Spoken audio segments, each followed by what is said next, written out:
The broadcast was supposed to be a routine Sunday panel, a mix of policy talk and polite disagreement. But the second Senator Alex Padilla stepped onto the stage across from J.D. Vance, the energy shifted. Padilla's jaw was tight. Vance barely acknowledged him with a nod. The moderator sensed the tension and wasted no time diving in. We're joined today by Senator J.D. Vance of Ohio and Senator Alex Padilla of California. Let's start with the recent immigration bill that sent shockwaves through both parties. Senator Vance, your opposition, Padilla cut in before the question was finished. No, let me start, he said firmly, staring directly at Vance. Because what we're dealing with isn't just opposition. It's obstruction dressed up as nationalism. The studio went quiet. Vance leaned back slightly, eyebrows raised. Excuse me. Padilla didn't blink. You've painted entire communities, my community, as threats. You've called migrant families infiltrators. That's not legislation. That's fearmongering. Vance stared at him, silent. The host tried to interject. Senators, Padilla raised a hand. I came here to speak plainly, and I will. Vance finally leaned forward, placing both hands on the table. And what he said next made the entire studio freeze. J.D. Vance didn't raise his voice. He didn't flinch. Instead, he clasped his hands together and spoke in a tone so cold and calculated, it made the moment all the more unnerving. Senator Padilla, he began, I serve this country. I know what threats look like. You don't get to lecture me on national security when you've never had to face it head-on. Padilla didn't move. He simply stared. Vance continued, his voice growing sharper. You accuse me of fearmongering? I've seen the damage firsthand. Communities overrun, law enforcement stretched thin, fentanyl pouring across the border. And you, while sitting in your marble office in California, want to hand out pamphlets and call it compassion. There were murmurs in the audience. The host glanced nervously between them. But Padilla didn't take the bait. He leaned in slightly, locking eyes with Vance. I don't sit in marble offices, he replied, voice calm but firm. I was born in a working-class neighborhood in Los Angeles, raised by immigrants who worked with their hands. I know what struggle looks like. Don't mistake your military service for a monopoly on sacrifice.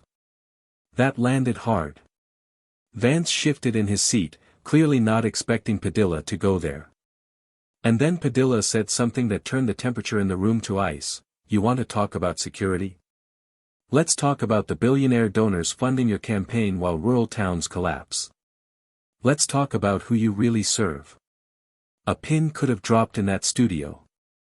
J.D. Vance didn't respond right away. His fingers tapped against the table, jaw clenched as the camera zoomed in on his expression, caught somewhere between rage and restraint. The host looked ready to step in, but knew better. This wasn't politics as usual anymore. Are you accusing me of selling out my country? Vance finally asked, his voice slow, deliberate. Padilla didn't blink. I'm saying the people of Ohio deserve to know why a senator who ran on working-class values now parrots talking points written by think tanks in D.C., funded by people who've never set foot in the Rust Belt. The audience gasped. Vance's eyes narrowed. That's rich coming from a man whose state can't keep the lights on in half its districts. Padilla leaned forward, his voice tightening. Careful. The last time someone tried to smear California, they wound up begging us for federal disaster relief. The host, now visibly uncomfortable, tried again. Gentlemen, please, let's return to the topic, but Padilla wasn't done. Let's be honest with the American people, he said. You're not afraid of immigration, J.D. You're afraid of the future. A future where the country looks different, thinks broader, and doesn't bow to your idea of what American means. Vance's mouth opened slightly, but no words came out. The host froze. The studio froze. Even the camera operator forgot to breathe. Everyone was waiting for what J.D. Vance would say next. Vance finally spoke, but his voice had changed. It wasn't defensive. It wasn't angry. It was something far more dangerous, controlled. "You're right," he said slowly, eyes fixed on Padilla. "The country is changing. And you're right that I'm not afraid of that. What I'm afraid of is a future built on delusion, where we pretend there are no consequences for lawlessness, for erasing borders, for letting ideology override common sense." He turned slightly toward the camera now, addressing the audience directly. "You call it progress. I call it chaos." The host tried to intervene again, but Vance continued, his tone unwavering. "I've walked through towns in my state where every other home is boarded up, where the factories are gone, and the only thing new is the overdose clinic. And what do they hear from people like you, Senator Padilla? That their pain is irrelevant. That they should feel guilty for asking questions. That they're privileged for being born here." He looked back at Padilla. "I don't need billionaires to tell me what my constituents are going through. I just need to walk down the street in Zanesville." Padilla didn't move. But his eyes, they were calculating. The room held its breath again. Then Padilla broke the silence. "You talk a lot about the people you represent, JD. But the problem is, you only represent some of them." Padilla's voice was low, but each word struck like a hammer on steel. "You claim to speak for the forgotten towns. But what about the black families in Cincinnati who've been locked out of the same economy? What about the Latino workers in your poultry plants earning pennies while CEOs rake in bonuses?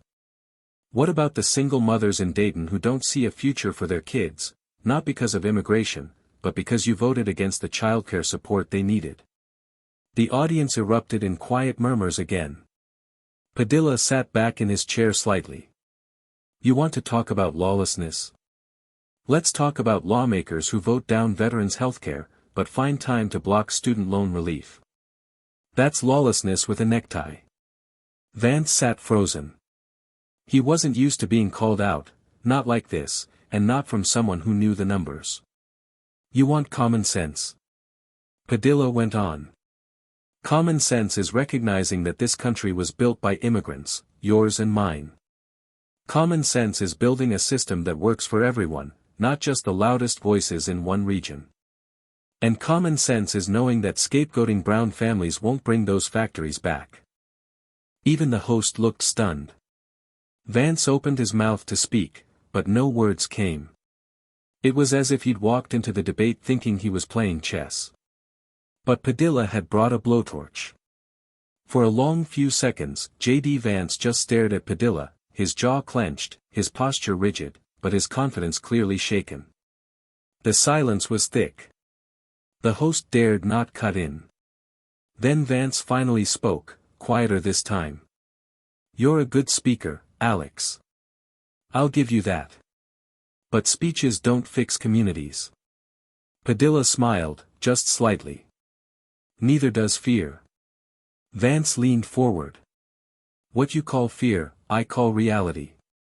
Border Patrol agents overwhelmed. Schools struggling to keep up. Hospitals at capacity. You don't solve that with platitudes." Padilla didn't break eye contact. "You don't solve it by demonizing people, either." And then he did something unexpected, he turned to the camera himself. "To anyone watching at home, if you're working 2 jobs and still falling behind, I see you. If you're wondering why billionaires keep getting tax cuts while your rent goes up, I see you. And if you're tired of being told that immigrants are the problem, instead of the people rigging the system from the top, I see you, too." There was a pause. A long, painful pause. Then, a single clap from the audience. Then another. And then, without prompting, the room began to applaud, not wildly, but steadily, as the tension finally cracked. J.D. Vance sat still, a hint of shock on his face. And for the first time in the segment, he had nothing left to say. The applause faded, but the moment lingered like a thunderclap. The host finally cleared his throat, visibly rattled. "Well, that was certainly more direct than we anticipated. Padilla calmly folded his hands. The American people are tired of rehearsed lines. They want the truth, even if it's uncomfortable. Vance still hadn't spoken. His expression had settled into something unreadable, somewhere between resentment and recalibration. But when he finally did speak, his voice was lower, almost defensive. You act like you're the only one who cares, Senator. But don't mistake volume for conviction. Padilla nodded once. I don't. But I do know the difference between leading and scapegoating. The host tried to steer the conversation away. Let's move on to infrastructure. No, Vance interrupted, his voice regaining its edge. Let's stay here. The room tensed again. I don't regret defending my state, he said, looking Padilla straight in the eye. You talk about communities of color, about working families, about broken systems, but when it comes time to vote, your record shows party loyalty. Not courage. Padilla didn't flinch. And your record shows obstruction. Not principle. They sat like that, two senators from opposite coasts, locked in the kind of political stare-down that didn't end when the cameras cut. Because everyone watching at home knew, this wasn't just about policy anymore. It was personal. The host, now fully sidelined, gave up trying to redirect the segment.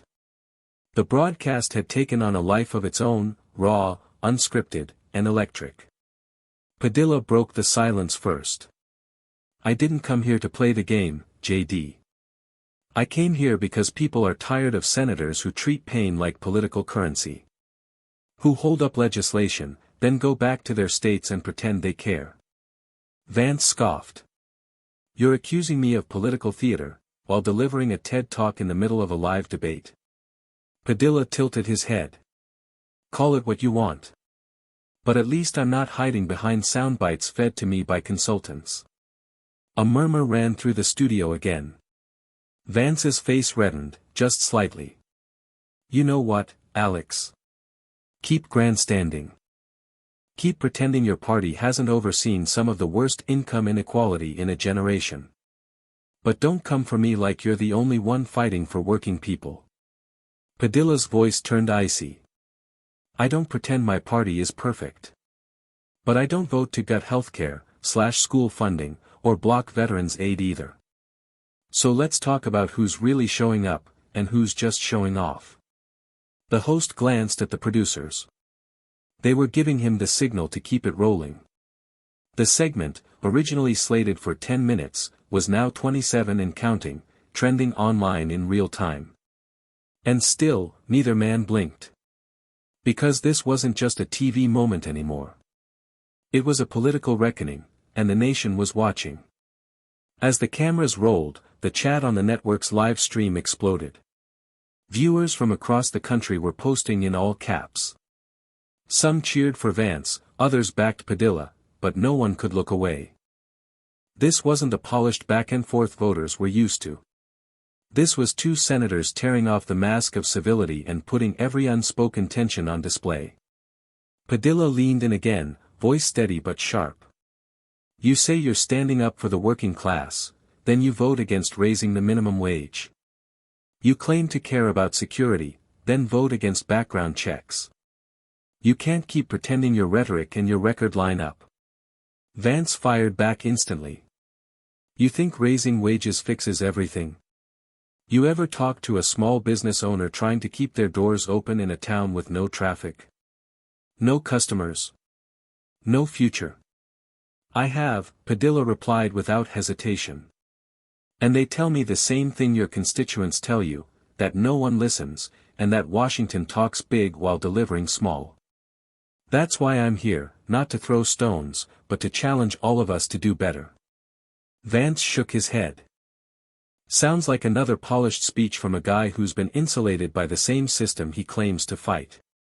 Padilla paused, then dropped the line that stole the air from the room, I wasn't insulated, J.D. I was underestimated.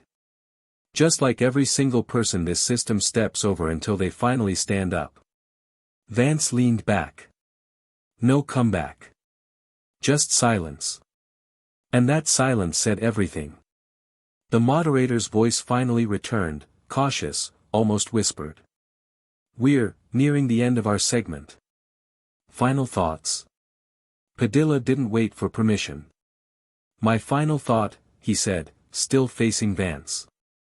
"The future of this country won't be written by those clinging to fear. It'll be written by those willing to face it, and fix it, not with blame, but with action." He turned to the camera again. "If you're watching this at home, wondering who to trust, don't listen to what any of us say. Look at what we do. Look at the votes. Look at who benefits. Because it's not about red or blue anymore. It's about who's using your pain, and who's actually trying to end it." The studio was still. Even the crew, usually disengaged, stood frozen behind the cameras. Then Vance stood up. The host blinked. "Senator Vance." Vance looked straight into the camera, expression unreadable. "I don't agree with Senator Padilla on much," he said slowly. "But he's right about one thing. The system does underestimate people. Including the ones who put me in office." He paused. And with a tight nod, added, "They won't anymore." He turned, walked off set. No handshake. No smile. No post-show banter. Padilla remained seated, calm, composed. And somewhere, a producer whispered, "That just broke the internet." The moment Vance exited the set, social media went nuclear. Clips flooded every platform, #Padilla vs Vance shot to the top of trending lists within minutes.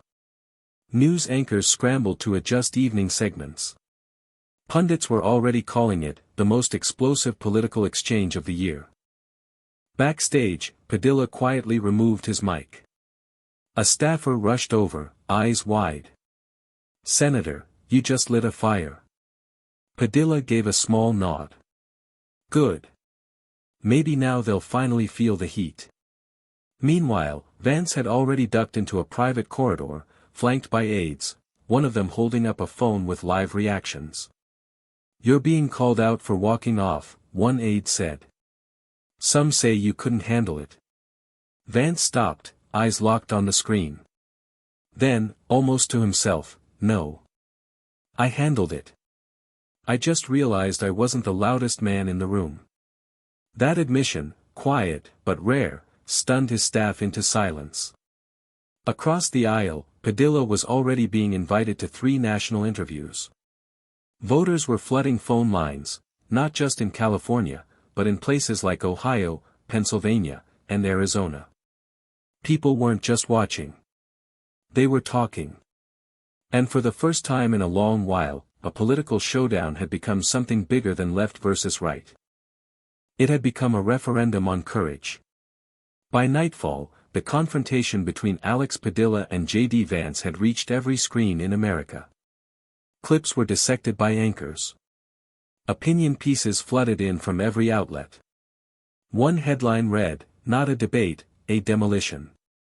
Another countered, "Vance walked off, but did he win the long game?" But beyond the noise, something deeper had shifted. In Ohio, a retired steelworker posted on Facebook, "I don't agree with Padilla's politics. But tonight?" He spoke to something real. Something nobody said to our faces in years. In California, a dreamer tweeted, "For the first time, someone on that stage saw me." And he didn't flinch. Even in Washington, senators who rarely crossed party lines privately admitted the exchange had rattled them. It wasn't just the content, it was the candor. Unfiltered. Unmanaged. Human. In the weeks that followed, both Padilla and Vance saw surges in grassroots engagement. But it wasn't about fundraising. It was about reckoning. For Padilla, it meant stepping fully into a national spotlight, no longer just as a representative of California, but as a voice for an America tired of being pandered to. For Vance, it meant reflecting, not just on what was said, but what wasn't. And for the country, it meant remembering that sometimes, when the stage lights are hottest and the scripts fall apart, truth finds its way through anyway. Because that night, live on air, America didn't just witness a clash. It witnessed a challenge. And no one left unchanged.